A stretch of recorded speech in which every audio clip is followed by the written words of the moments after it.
श्री गुरु नानक विद्यालय। आज हम लोग फिर से उसी चैप्टर के बारे में जिसका एक लास्ट क्लास मैंने दिया था, भूमंडलीकरण विश्व का बनना, the making of a global world. उसी चैप्टर का जो रिमेनिंग पार्ट्स है that's we will discuss today.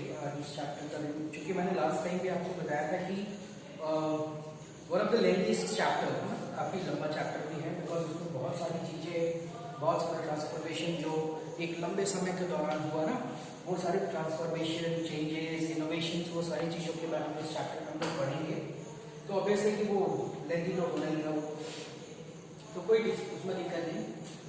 Last time जो मैंने आपको बताया था, एक बार उसे छोटा सा एकदम एक ब्रीफ में रिकॉल देता हूँ। किस तरीके से मैंने आपको बताया था कि एक वर्ड दैट ग्लोबलाइजेशन मतलब इंटीग्रेशन ऑफ कंट्रीज है ना, इन टर्म्स ऑफ ट्रेड, व्यापार के मामले में दो देशों का जुड़ना और समथिंग। फिर मैंने बताया था किस तरीके से people begin to migrate from one country to another, एक देश से दूसरे देश लोग जाना शुरू करें। जब वो जाते थे तो अपने स्किल्स, अपनी आइडियाज, अपनी कल्चर, अपने ट्रेडिशंस, कुछ गुड हैबिट्स है ना, वो सारी चीजों को भी लेकर के जाते थे, और साथ में कुछ बुरी चीजें भी थी जो कैरी करते थे अपने साथ। कैरी मतलब वो अपने साथ ले जाते थे। And what was that? It was germs and diseases also. कई बार ऐसा होता था, लोग एक देश से दूसरे देश जाते थे तो फिर वो अपने देश से कुछ बीमारियां ले जाते और वहां जाकर के वो लोगों को फैला देते थे। वो बीमारियां फैलती थी लोगों को, जैसा कि हमने देखा था किस तरीके से यूरोपियंस जो थे वो जब अमेरिका पहुंचे थे तो उन्होंने वहां पे वो स्मॉल पॉक्स को किस तरीके से स्प्रेड करा था, और वो एक बहुत बड़ी एपिडेमिक बनी थी वहां पे।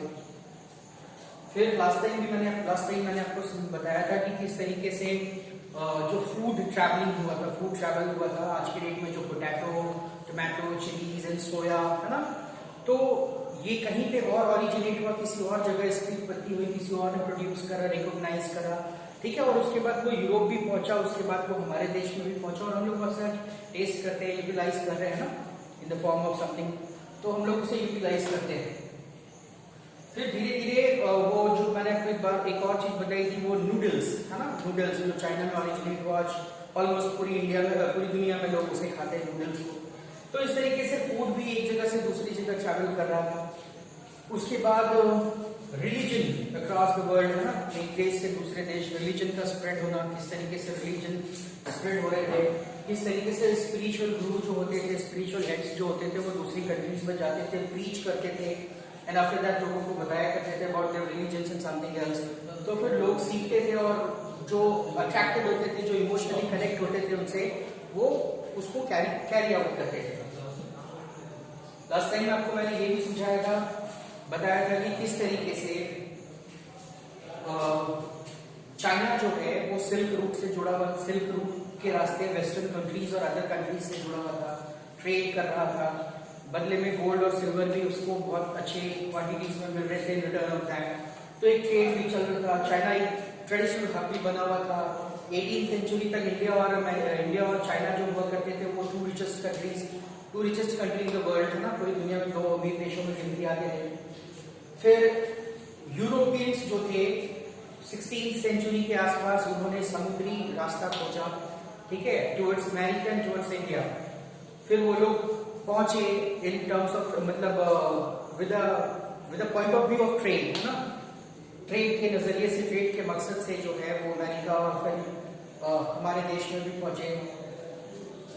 लूप होल्स मिलती चली गई उन लोगों को, अमेरिका के बारे में उन लोगों को पता चला कि America had vast mineral resources, America में बहुत मिनरल रिसोर्सेज हैं। फिर किस तरीके से मैंने आपको बताया था कि उन्होंने डिजीज को स्प्रेड करा, they spread disease to colonized America, America को कॉलोनाइज करने के लिए, उसे अपने अंदर में लेने के लिए इस तरीके से डिजीज स्प्रेड करा। एक समय था जब यूरोप के अंदर में स्मॉल पॉक्स चल रहा था, ठीक है, वो स्मॉल पॉक्स एक एपिडेमिक का फॉर्म ले रहा था यूरोप में। तो Europeans have suffered that, Europeans ने उस हार्ड टाइम को फेस करा, निकाला उस टाइम को। तो जब ऐसा हो गया तो उसके अंदर इम्यूनिटी जो है वो जनरेट हो गई थी अगेंस्ट स्मॉल पॉक्स। तो now the Europeans had immunity against small pox. तो फिर अब क्या था, कुछ पीपल जो स्टिल उस समय तक में जिनके पास वो डिजीज थी, जिनको वो डिजीज थी, दे माइग्रेटेड टू अमेरिका, वो अमेरिका गए। एंड आफ्टर दैट अमेरिकन्स जो होते थे वो अफेक्टेड हो गए उससे, है ना, उस स्मॉल पॉक्स से।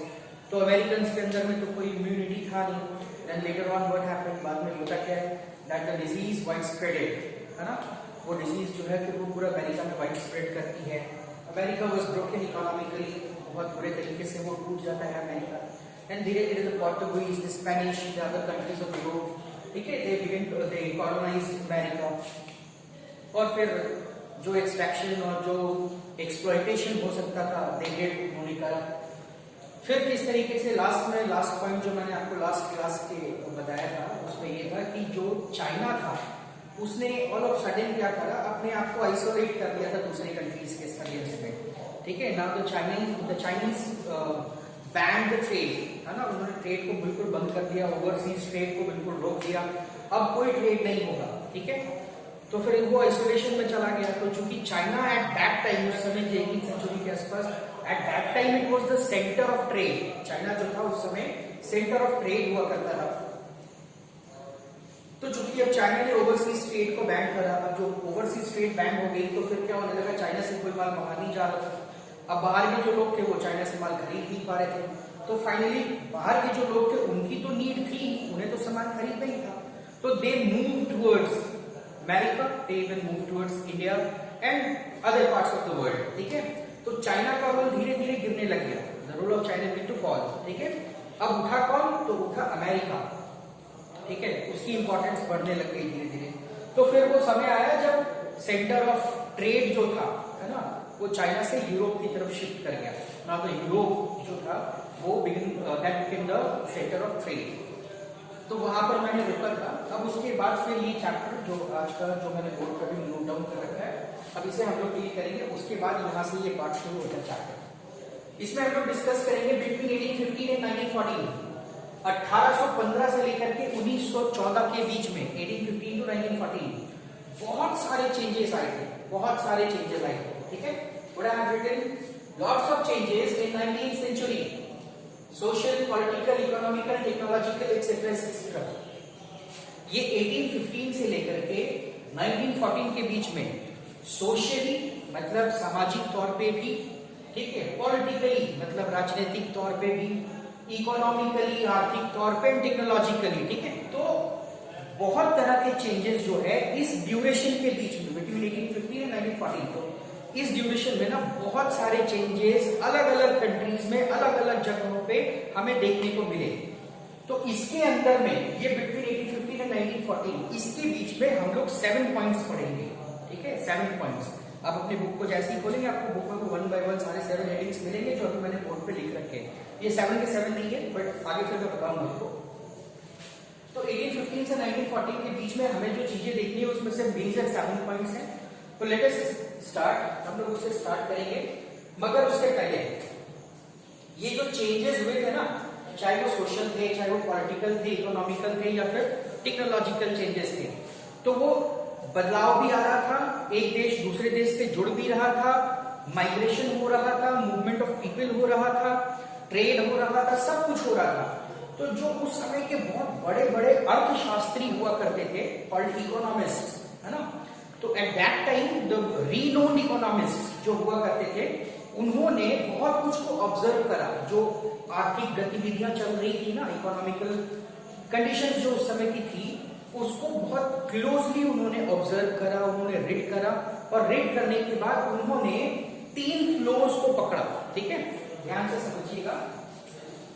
Economist identify 3 flows in international exchanges. 2 देशों के बीच, 2 मुल्कों के बीच में जो एक्सचेंज हो रहे थे, उसमें से उन्होंने 3 मेजर फ्लो को पकड़ा था। फ्लो माने बहाव किसी भी चीज का, उन्होंने 3 फ्लो को पकड़ा था। The first one was flow of trade. उनको ये समझ में आया कि ट्रेड का फ्लो चालू हो गया, मतलब 2 देश आपस में जुड़ रहे इन टर्म्स ऑफ ट्रेड क्लॉथ्स का हो, व्हीट का हो, राइस का हो, एनीथिंग, कोई भी इक्विपमेंट्स का ट्रेड हो रहा था। दूसरा उन्होंने पकड़ा था कि फ्लो ऑफ लेबर, ठीक है। इसी चैप्टर में मैं आपको आगे बताऊंगा किस तरीके से शॉर्टेज ऑफ लेबर जब हुआ था ना किसी जगह पे, अफ्रीका में और ऑस्ट्रेलिया में और अमेरिका में, तो किस तरीके से उसे भेजा जाता था बॉन्डेज बना करके। इवन नेशनलिज्म इंडिया चैप्टर जो मैंने पढ़ाया था उससे भी आप ध्यान से देखेंगे तो वहां पे भी मैंने बताया था किस तरीके से असम के अंदर में जो टी प्लांटेशन होता था ना, उसमें बंधुआ मजदूर बना करके रखा जाता था, क्योंकि शॉर्टेज ऑफ लेबर होता था तो जबरन उनको वहां रखा जाता था। चलिए तो फ्लो ऑफ लेबर, लेबर भी फ्लो कर रहे थे, है ना, मतलब श्रमिक कह लीजिए या श्रम कह लीजिए, तो उसका भी फ्लो हो रहा था जी माइग्रेशन के फॉर्म में, है ना, यहाँ के लोग उस देश में, उस देश के लोग उस देश में, दैट इज। एंड तीसरा फ्लो जो उन्होंने पकड़ा था वो था flow of capital, investment long distances, दूर दूर जाकर के, है ना, इन्वेस्टमेंट करना। तो ये जो था फ्लो ऑफ इन्वेस्टमेंट, इसको आप ऐसे समझिएगा, कुछ भारतीय, कुछ इंडियन पीपल जो थे ना, इसी समय की मैं बात कर रहा हूँ जिस समय ये चेंजेस चल रहा था, अराउंड 1815 और 1914 के बीच का।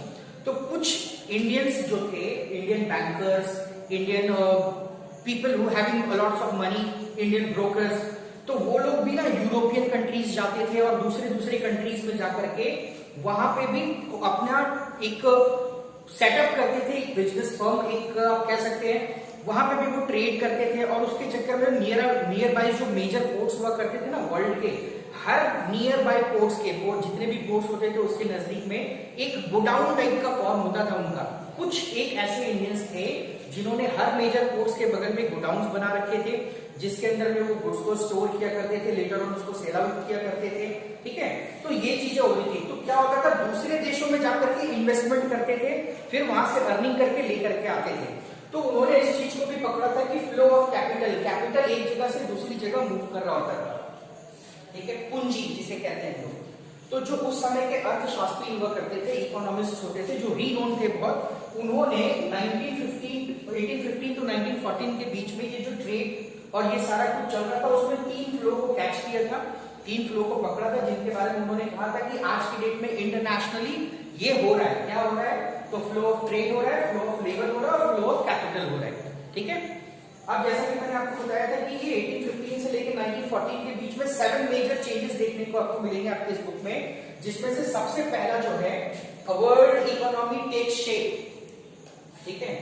ये जो पूरी दुनिया में जो आर्थिक स्थिति थी ना, इकोनॉमिक स्टेटस जो हुआ करता था, चाहे लोगों का, चाहे मुल्क का, चाहे इंडिविजुअल्स का हो, ठीक है, वो किस तरीके से बदला, कैसे ऊपर से नीचे या नीचे से ऊपर की ओर गया, इसमें हम लोग वो सारी चीजों को देखेंगे। सबसे पहले समझिएगा food consumption and production changing in Europe. Europe में जो फूड प्रोडक्शन का मैथड था, या जो वे में, जिस वे में फूड को प्रोड्यूस किया जाता था और कंज्यूम किया जाता था, कंज्यूम या खा के या बेच के या कुछ करके, तो जो method of production and method of consumption था, मतलब उगाने का तरीका और बेचने का, मतलब यूज करने का, यूटिलाइज करने का तरीका, तो यूरोप के अंदर में the consumption and production method was being changed. वो चीजें बदल रही थी वहां पे, वो पूरा तरीका बदलने लगा, धीरे धीरे बदलने लगा। अब ये बदल क्यों रहा था? तो वो इसलिए बदल रहा था that Europeans wanted to be self sufficient in terms of food, ठीक है। यूरोपियंस जो होते थे ना, वो फूड के मामले में खुद को सेल्फ रिलायंट बनाना चाहते थे, वो सेल्फ सफिशिएंट होना वो चाहते थे कि उन्हें कहीं और बैक ना करना पड़े, उन्हें किसी और चीज पे डिपेंड ना होना पड़े। अभी इस पीछे चले जाइए थोड़ा सा, मैं आपको एक एग्जांपल, आपको याद होगा बहुत अच्छे से, बचपन में भी थोड़े प्रीवियस क्लासेस में पढ़ा होगा आपने, किस तरीके से इंडिया में ग्रीन रेवोल्यूशन शुरू हुआ था। There was a time when we had a shortage of food. एक ऐसा समय था जब हमारे पास भी फूड का शॉर्टेज हुआ करता था। तो जिसे हम लोग फर्स्ट 5 ईयर प्लान कहते हैं ना, पंचवर्षीय योजना, उसी पंचवर्षीय योजना में एग्रीकल्चर को जोड़ा गया। उसके बाद किस तरीके से ग्रीन रेवोल्यूशन स्टार्ट हुआ and how the quantity of wheat and rice rose in our country, किस तरीके से वो हमारे देश में बढ़ा। तो फिर in terms of wheat and rice we also got self sufficient. एक समय था जब हम लोग नहीं थे अपने बलबूते पे चावल और गेहूं, हम अपने देश के सारे लोगों को नहीं खिला पा रहे थे। फिर एक ऐसा समय, आज देख लीजिए, वी इवन एक्सपोर्ट, हम एक्सपोर्ट तक करते हैं अपने मुल्क की पूरी आबादी को खिलाने के बाद, बाकायदा उनके लिए एडिशनल स्टोर करके रखने के बाद, रिमेनिंग जो मटेरियल, रिमेनिंग जो व्हीट्स एंड राइस होते हैं, we even sell out to other countries also. So now we are self-reliant, self-sufficient in terms of wheat and rice and other so many food items. ठीक है, अब हम लोग हैं उस निर्भर नहीं है किसी के ऊपर में, है ना, हम लोग खुद कर सकते हैं ये। तो ठीक उसी तरह Europe also wanted to be self-reliant and self-sufficient. तो उसको लेकर के उसने कुछ methods को change करा, consumption और production methods को। During 18th century, growth of population in Britain. Under pressure, landed grew, government restricted imports and colonial implemented. ये कॉर्न लॉ एक वर्ड अभी मैंने यूज किया, आप हमेशा याद रखिएगा।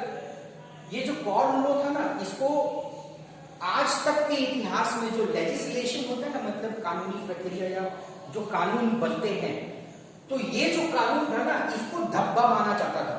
ठीक है, it is still counted a spot in terms of legislation. चलिए, ये जो कॉर्न लॉ था ये क्या था? अराउंड 18th सेंचुरी, 18वीं शताब्दी के आसपास क्या हुआ था, ब्रिटेन के अंदर में पॉपुलेशन वाज बीइंग मल्टीप्लाइड, है ना, आबादी जनसंख्या धीरे धीरे बढ़ती चली गई। ठीक, अभी जब जनसंख्या बढ़ती गई ना, तो वहां के कुछ लैंडेड ग्रुप जो थे, ठीक है, जमीनी शाह लोग जो हुआ करते थे, लैंडेड ग्रुप, उन्होंने गवर्नमेंट के ऊपर में प्रेशर डाला that you kindly stop the imports of food grain या इंपोर्ट ऑफ कॉर्न्स। आप बंद करिए, आप रिस्ट्रिक्ट करिए जो इंपोर्ट्स होता है उसको। ठीक है, because they wanted to utilize their land for cultivation so that they can get good profits from that. तो इस लालच में उन्होंने क्या करा, इस लालच में उन्होंने बोला, और गवर्नमेंट ने क्या कर दिया, जो इंपोर्ट्स होता था कॉर्न का उसको बैन कर दिया। ठीक है, कि अब बाहर से कोई कॉर्न नहीं आएगा अंदर, and that was considered corn law, उसको कॉर्न लॉ बोला गया।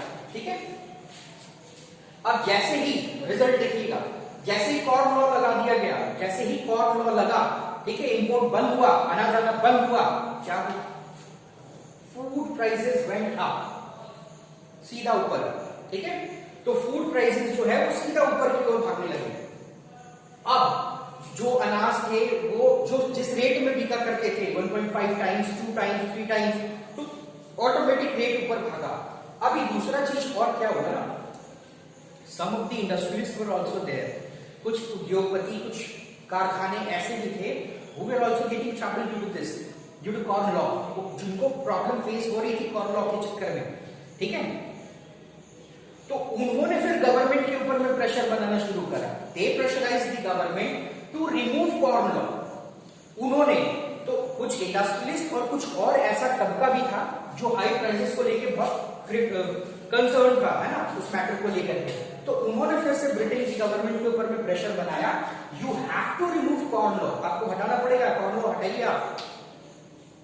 Finally what happens, finally the corn law was abolished, उस कॉर्न लॉ को फिर हटा दिया गया। ठीक, तो मैंने आपको पहले बताया था ना, ये चीज ही वैसा था। ठीक है, तो जब कॉर्न लॉ लगा तो रिजल्ट में क्या हुआ कि food prices suddenly went up, suddenly when it went up, जब वो ऊपर की ओर भागा, people began to face difficulties, लोगों को तकलीफें होने लगी, प्रॉब्लम होने लगी। Some industries were also there, कुछ इंडस्ट्रीज भी वहां पे ऐसे थे who didn't want that corn law exists, है ना, ये कंटिन्यू, जो नहीं चाहते थे कि कॉर्न लॉ कंटिन्यू करे। That is why they even pressurized the government to remove corn law। फिर उन्होंने गवर्नमेंट को भी प्रेशराइज करा कि आप कॉर्न लॉ को हटाइए, and finally the corn law was abolished, corn law को फिर बिल्कुल से खत्म कर दिया गया। ओके, अब ये जो चीजें है ना, इसको ध्यान से समझिएगा, it is the important thing. जब भी कॉर्न लॉ को हटाया गया, ठीक है, then what was the effect of that, उसका प्रभाव क्या पड़ा। जब कॉर्न लॉ को अबॉलिश कर दिया गया, खत्म कर दिया गया, रिमूव कर दिया गया, then what was the effect of corn, उसका रिमूविंग ऑफ कॉर्न लॉ। ठीक है, first I have written food imported much cheaper rate than Britain could produce. Britain में जो चीजें उग सकती थी, जो चीजें बन सकती थी, उससे भी सस्ते दामों में हम माल बाहर से अंदर की ओर आने लग गया। जैसे ही कॉर्न लॉ हटा तो इंपोर्ट फ्री हो गया ना, नाउ यू कुड इंपोर्ट, आप इंपोर्ट कर सकते थे। ठीक है, तो now people began to import, वो ट्रेडर्स जो होते थे और जो होते थे वो लोग, उन लोगों ने इंपोर्ट करना शुरू कर दिया। तो अभी जब उन्होंने इंपोर्ट करना शुरू किया, तो वो जिस रेट पे इंपोर्ट कर रहे थे, जिस रेट पे वो मंगा रहे थे, जिस रेट पे वो खरीद के ला रहे थे ना, वो इतना सस्ता था कि उतने सस्ते में ब्रिटेन में वो प्रोड्यूस ही नहीं हो सकता था।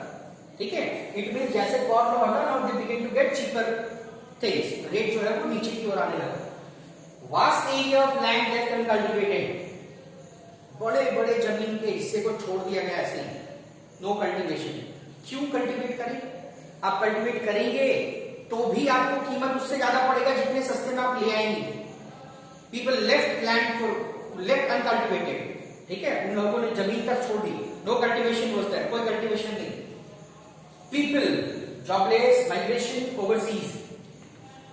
अभी people who left cultivation, what they did, जो जिन लोगों ने छोड़ा कल्टीवेशन, कहां गए वो, दे बिकम जॉबलेस। है ना, जॉबलेस हो गए। उसके बाद और भी डायरेक्टली और इनडायरेक्टली जो लोग जुड़े हुए होते थे उनसे दे ऑल्सो गॉट अनएम्प्लॉयड, वो भी अनएम्प्लॉयड हुए। तो जब भी अब वो अनएम्प्लॉयड हो गए तो फिर उनके सामने भी तो क्वेश्चन है ना, how will they carry their livelihoods, वो अपनी जिंदगी को कैसे चलाएंगे, they have to at least earn money, ठीक है।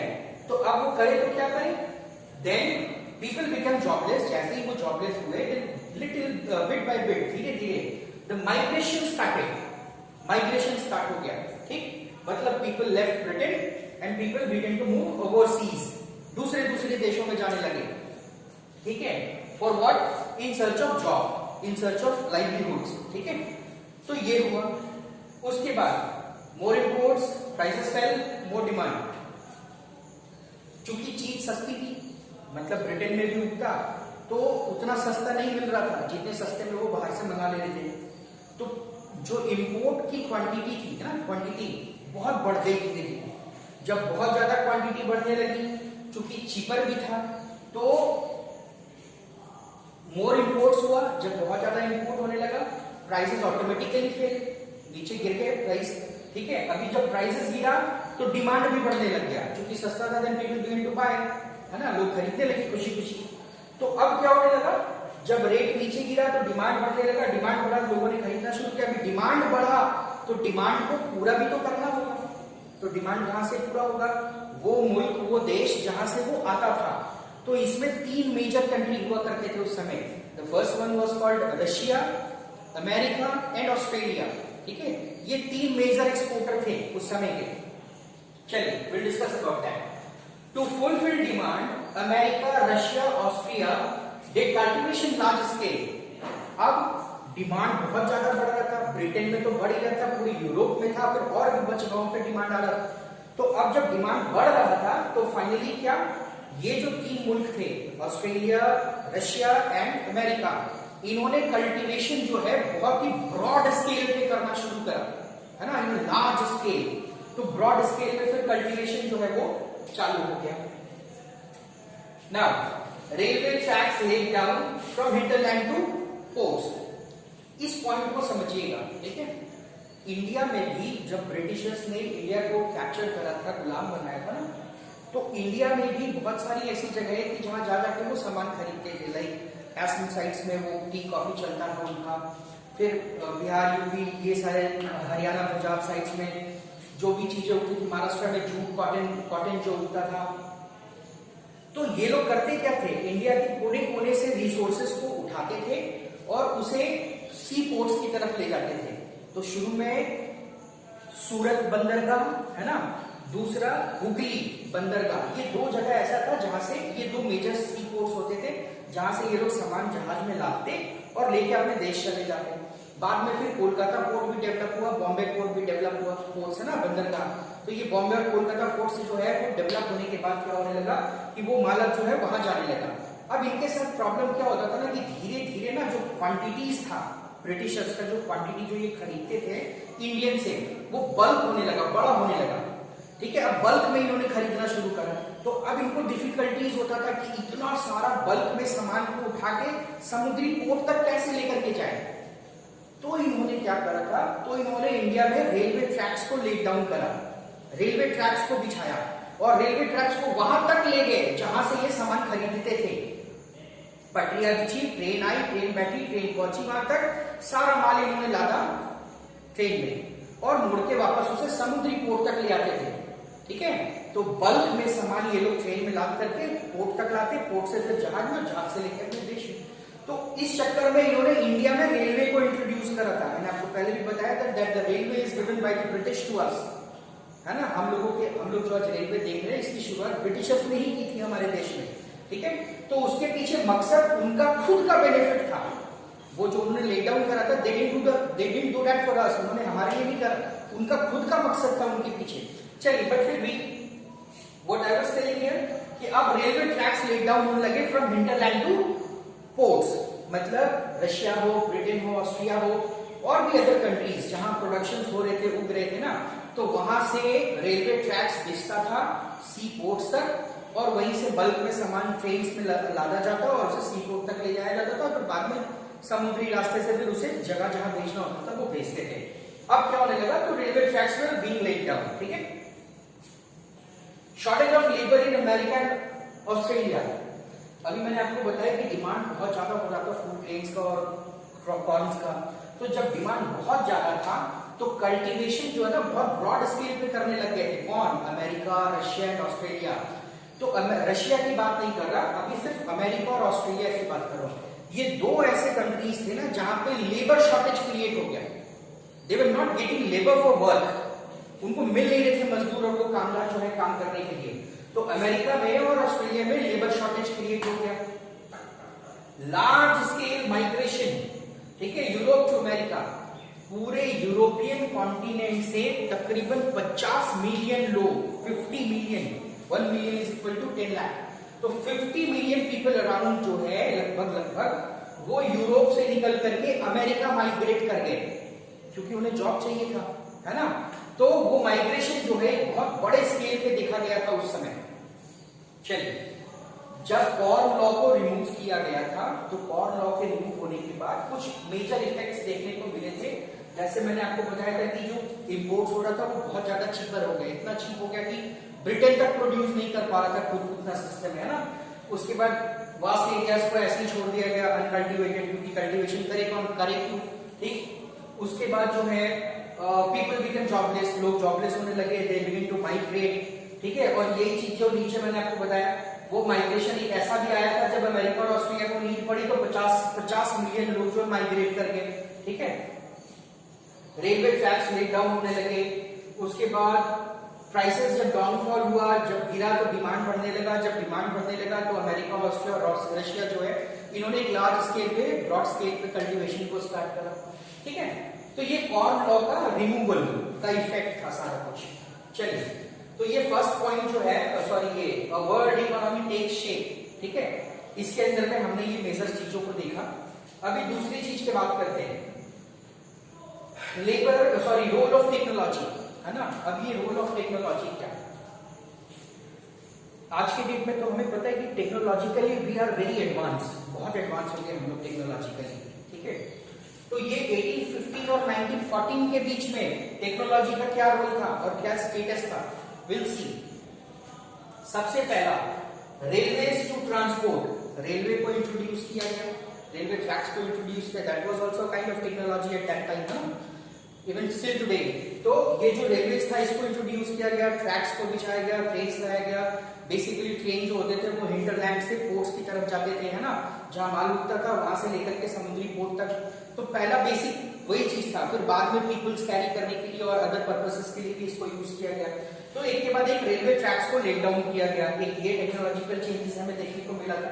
दूसरा, स्टीम शिप, ठीक है। अब सी पोर्ट तक तो चले गए, तो अब जो बल्क सामान हम लेके सी पोर्ट तक पहुंचे, तो समुद्री रास्ते के लिए भी हमको एक ऐसा ट्रांसपोर्टर चाहिए जिसमें वो बल्क सामान लगा सके और जो हमें बहुत तेजी से ले जा सके, उस सामान को कैरी कर सके। क्योंकि कई कई दिन तक ऐसा होता था ना, समुद्र पे अगर सामान पड़ा रहता था तो बहुत सारे सामान ऐसे भी होते थे जो खराब हो जाते थे, ठीक है। तो फिर स्टीम शिप इन्वेंट हुआ और इसमें बल्क में गुड्स को लादा जाता था, डाला जाता था और उसे फिर कैरी किया जाता था। And third one is telegraph. Telegraph जो था इसने कम्युनिकेशन को बहुत फास्टर किया। कम्युनिकेशन का मतलब एक दूसरे से संपर्क साधना, ठीक। इसने कम्युनिकेशन को बहुत ज्यादा एडवांस कर दिया। तो ये दो तीन मेजर चेंजेस टेक्नोलॉजिकल हमने देखे थे।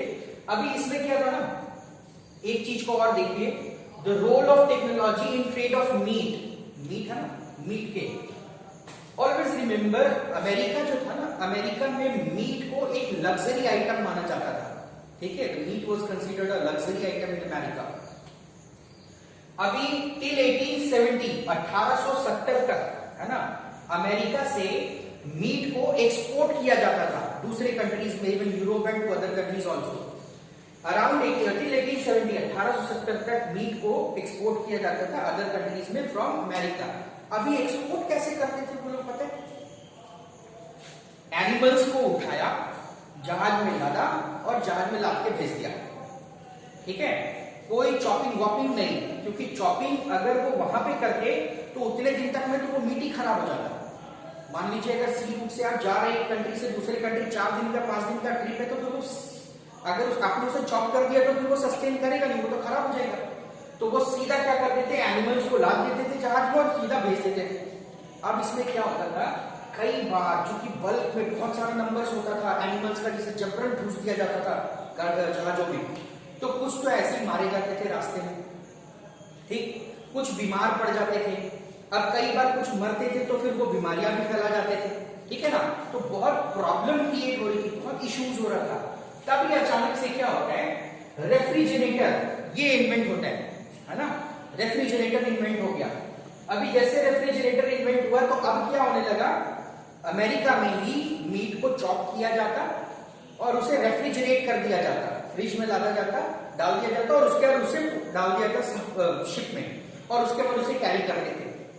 तो इससे क्या होने लगा कि अब एनिमल्स मरते भी नहीं थे, बीमारियों का खतरा भी कम हो गया, ठीक है, बीमार भी नहीं पड़ते थे, और जो कॉस्टिंग होती थी वो कॉस्टिंग भी गिर गई, क्योंकि सारा चॉपिंग वॉपिंग सब कुछ यहीं पर हो जाया करता था, ठीक है। तो ये एक रेफ्रिजरेटर का जो था इन टर्म्स ऑफ मीट जो है उसमें टेक्नोलॉजी का जो रोल था, जब मीट का ट्रेड हो रहा था तो उसमें इश्यूज क्रिएट हो रही थी, बस वो टेक्नोलॉजी एक रेफ्रिजरेटर की आई और उस पूरे के पूरे पैटर्न को ही बदल करके रख दिया, है ना। पहले जहां जिंदा लाइव एनिमल्स को कैरी किया जा रहा था, अब वहां पे वो फिर चॉप करके और उस तरीके से वो करने लगे, तो फिर वो ट्रेड उनका अपना चलता है। ये हो गया फर्स्ट, ये हो गया second of role of technology. Third will see late 19th century colonialism, 19वीं शताब्दी, है ना, लेट 19वीं शताब्दी के अंत तक में ये जो कॉलोनिज्म था ये किसकी सीमा कहां तक थी, किस चरण पे ये पहुंचा था। Expansion of trade improve life of European. आपको मैंने बताया था 18th सेंचुरी में यूरोपियंस ने समुद्री रास्ता ढूंढा था towards America, towards India also, और वो व्यापारी तबका होता था, उन्होंने मूव करना शुरू करा इन टर्म्स ऑफ ट्रेड, और बहुत अच्छा उन्होंने प्रॉफिट मार्जिन कमाया, इतना कमाया पैसा, इतना कि एक ऐसा समय भी आया था जब मैंने आपको बताया ना कि वो जो सेंटर ऑफ ट्रेड होता था वो शिफ्ट कर गया कहां, चाइना टू यूरोप, ठीक है। तो यूरोपियंस का जो लाइवलीहुड्स चल रहा था, यूरोपियंस जो थे they were having a very luxury and comfortable life after 18th century, जब उन्होंने सी रूट को कन्विंट करा, ठीक है। अभी ये जब सी रूट डेवलप हो गया, माइग्रेट वो लोग ट्रेडर्स फॉर्म में जाने लगे, ट्रेड करने लगे, ठीक है, लाइफ उनका बहुत अच्छा हो गया, तो फिर क्या होने लगा, वो लाइफ उनका अच्छा हो गया, लेकिन यूरोपियंस जो थे, जिन जिन देशों को अपनी कॉलोनी बनाई थी उन्होंने, मतलब जिन जिन देशों पे रूल कर रहे थे वो, उन देशों की स्थिति उन्होंने बद से बदतर बना दी, ठीक। एक्सपांशन ऑफ ट्रेड, जब ट्रेड बढ़ा, the life of Europeans improved, जब ट्रेड बढ़ा यूरोपियंस की जिंदगी बहुत संवर गई, बहुत अच्छी हो गई, but the life of the expansion of trade had a negative impact on colonies. वो जो ट्रेड बढ़ा ना उसका नेगेटिव इंपैक्ट देखने को मिला कॉलोनीज के ऊपर में, ठीक है। अब वो नेगेटिव इंपैक्ट क्या होता था, Africa was colonised of Europe. Africa जो देश है, तो चूंकि गरीब है, बहुत गरीब, एक समय की बात है, गरीब देश, तो अफ्रीका जो था वो यूरोप का कॉलोनाइज्ड था, it was colonised by Europe. तो चूंकि अब अफ्रीका जो है वो यूरोपियंस के अंडर में था, यूरोप के हाथों में था, तो वहां पे उनको क्या डिफिकल्टीज हो रही थी, जैसा कि मैंने आपको बताया था कि ट्रेड के बढ़ने से यूरोपियन की स्थिति तो अच्छी हो गई, पीपल ऑफ यूरोप, लेकिन यूरोपियंस ने जिन जिन देशों को अपना गुलाम बना रखा था उनकी स्थिति बद से बदतर हो गई। तो उसमें एक अफ्रीका भी था। तो अफ्रीका के साथ क्या हुआ वो वी विल डिस्कस, हम लोग बात करेंगे। आपने अफ्रीका का मैप देखा होगा, अगर नहीं देखा तो आइदर सी इन गूगल, और घर पे अगर कोई मैप है तो उसमें, या फिर खरीद लीजिए, देख लीजिए ना। जब आप अफ्रीका के मैप को देखेंगे ना तो आपको अफ्रीका के मैप में ऐसी ना लंबी लंबी लाइंस नजर आएंगी, ठीक है, लाइंस, स्ट्रेट लाइंस। अभी वो स्ट्रेट लाइंस कैसे, वो स्ट्रेट लाइन क्यों, ठीक है, लेट मी टेल यू ये स्ट्रेट लाइन कैसे आया। अफ्रीका जो है, let me talk about India first, पहले इंडिया के बारे में बताऊं। एक ऐसा टाइम था जब India was divided into rajwadas. Bharat जो है वो रजवाड़ा में बटा होता था, जिसको प्रिंसली स्टेट्स कहते थे। हर प्रिंसली स्टेट का अपना किंग, अपना लॉ, अपना सब कुछ होता था। बाद में वो इंटीग्रेट हुआ, सब जुड़ा आपस में, है ना। जब एक इंडिया एक हो गया तो इंडिया को किस बेसिस पे डिवाइड किया गया, यू नो। आज इंडिया में 29 और 30 स्टेट्स जो हमारे हैं, 30 कुछ यूटीज हैं और कुछ एक्सेट्रा। तो फिर वो इंडिया का जो स्टेट का डिवीजन हुआ, इंडिया का जो बांटा गया स्टेट वाइज, वो किस बेसिस पे बांटा गया, तो उसे बांटा गया है लैंग्वेज, रिलीजन, कल्चर के बेस पे, ठीक है। तो उसका ग्राउंड इंडिया में स्टेट्स को बांटने का ग्राउंड उसका लैंग्वेज, उसका कल्चर, है ना, उसका कस्टम हो सकता है। लेकिन अफ्रीका में क्या था पता है?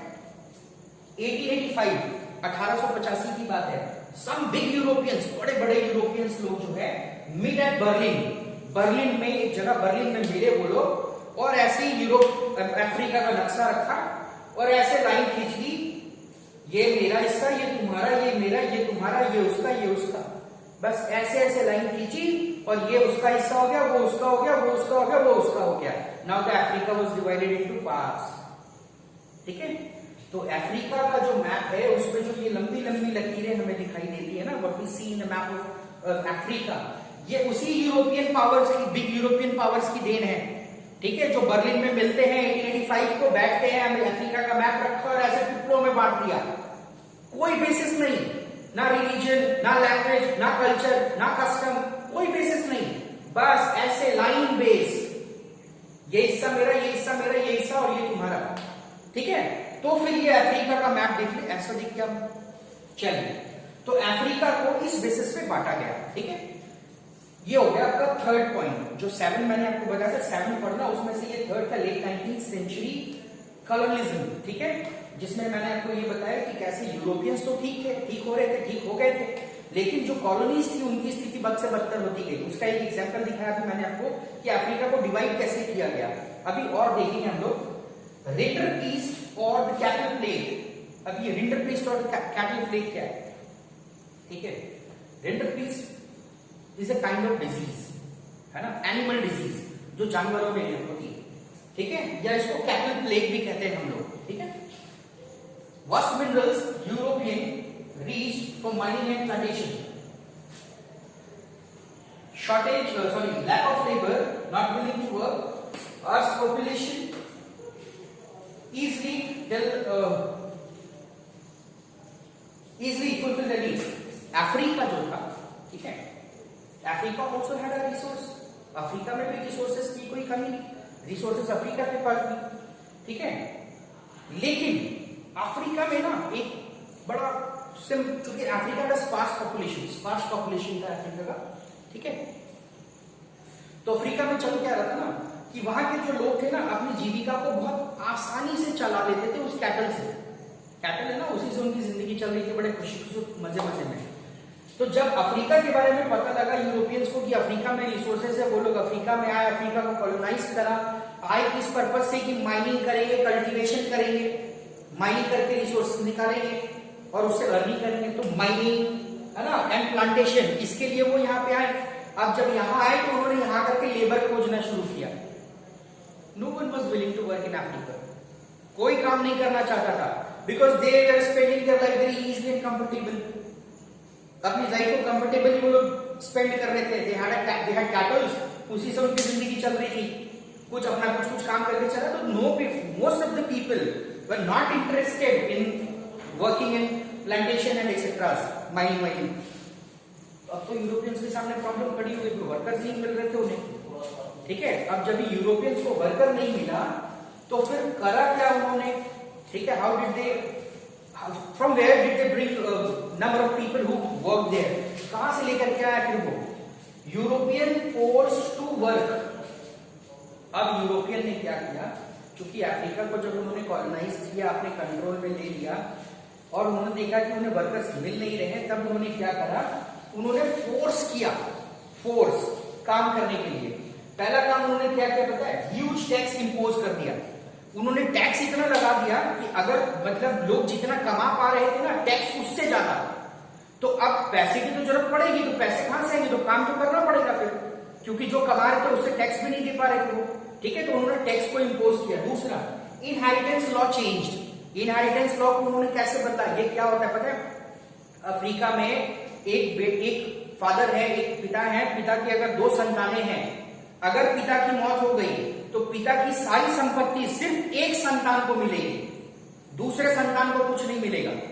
तो पिता जिसके नाम कर जाए तो एक तो ऐसे ही बेरोजगार हो जाता था, तो उसे तो अपनी जीविका चलाने के लिए कुछ ना कुछ करना पड़ेगा, तो उन्होंने इनहेरिटेंस लॉ को ही बदल दिया पूरा का पूरा अफ्रीका के अंदर में। Third, mine workers confined to a place.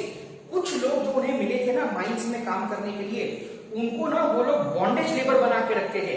मतलब एक बार अगर घुसा दिया वहां पे काम करने के लिए तो फिर वो निकलेंगे नहीं वहां से, वो वहीं पर रहते थे, वहीं खाते, वहीं सोते, सब कुछ वहीं पर, ठीक है। तो उन्हें कॉन्फाइंड कर दिया गया, एक एरिया के अंदर रिस्ट्रिक्ट कर दिया गया, उन्हें बाहर जाने नहीं दिया जाता था। ये सारा कुछ उन्होंने किया ताकि कुछ लेबर आ जाए काम करने के लिए।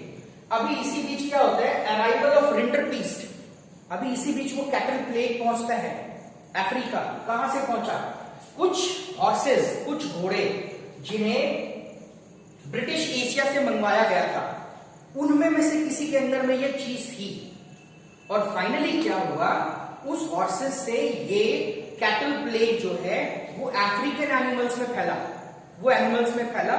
अभी जैसे वो उसमें फैला तो वो इतना रैपिडली, जिसे कहते हैं फॉरेस्ट फायर, जंगल में लगी आग की तरह, फॉरेस्ट फायर की तरह वो फैल गया।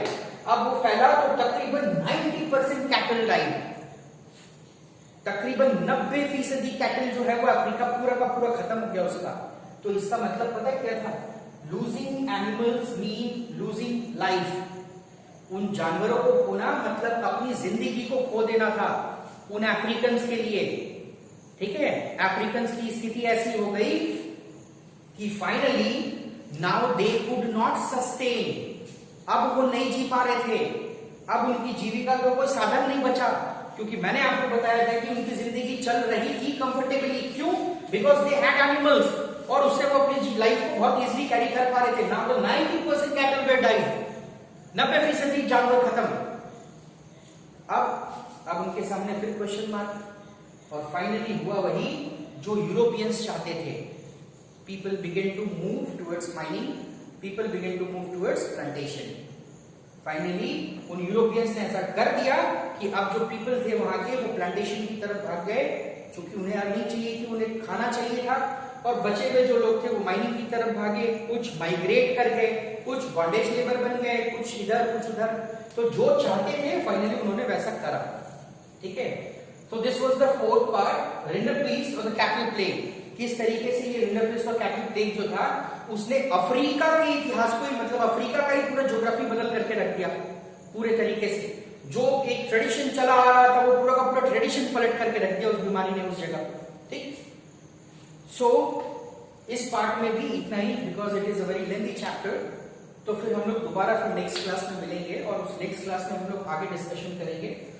तो I hope everything is clear, ठीक है। ऑडियो यू कैन आप सुन सकते हैं ट्वाइस थ्राइस। तो आपको अगर कोई डाउट्स होगा कहीं पे तो आप एक दो बार उसको रिपीट करके सुनिए, you will, I think hope everything will get clear. अपने बुक्स के साथ पॉइंट्स को भी टैली करिएगा। आई एम श्योर कि वो जैसे आप पॉइंट्स टैली करेंगे और बुक्स को एक बार रीडिंग डालेंगे ना, वो सारी चीजें आपको खुद ब खुद और अच्छे से समझ में आने लगेंगी। We shall meet in next class. हम लोग अगली क्लास में फिर मिलेंगे और इस चैप्टर को कैरी करेंगे। और at the end of this chapter, इस चैप्टर के एंड में some of the important questions, जो इंपॉर्टेंट क्वेश्चंस होगा related to your exam, that's I will give you on the board, ठीक है। So till then have a good day everyone.